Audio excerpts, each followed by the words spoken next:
LK Lifestyle Videos presents a do-it-yourself version of an essential part of paleo, grain-free, and keto life. Living the paleo life can be pricey and inconvenient, so having everyday staples in your paleo kitchen is a must. One thing most people use in their kitchen every day is butter. But what if butter was off the menu because of the dairy content? You would have to turn to the next best thing, which is ghee. Sadly, ghee is super expensive at the grocery store. You may also think that you don't have the time to make ghee on your own, but I assure you that you can. Don't you feel lucky that you found this video? Subscribe to LK Lifestyles and hit that bell so that you don't miss any more money and time-saving videos.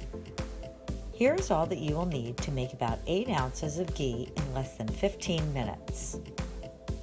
2 sticks of butter. You can use salted or unsalted depending on your taste.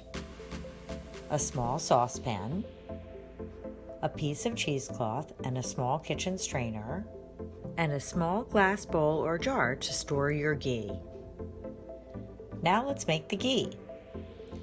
In your saucepan, melt your butter over medium to high heat, stirring to avoid burning the butter.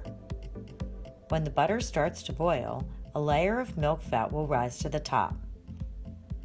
Turn the heat down to low and allow the butter to simmer for about 4 to 6 minutes.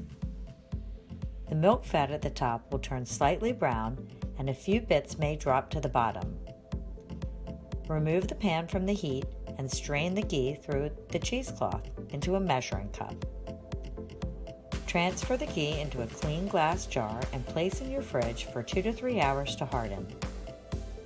You can use your ghee right away, even while it's liquid, but it is more manageable when it is hardened. And that's it! Your ghee can stay on your counter or in your fridge for weeks. Feel confident that your ghee is gluten and grain-free. For more paleo and grain-free videos every week, subscribe to LK Lifestyles now.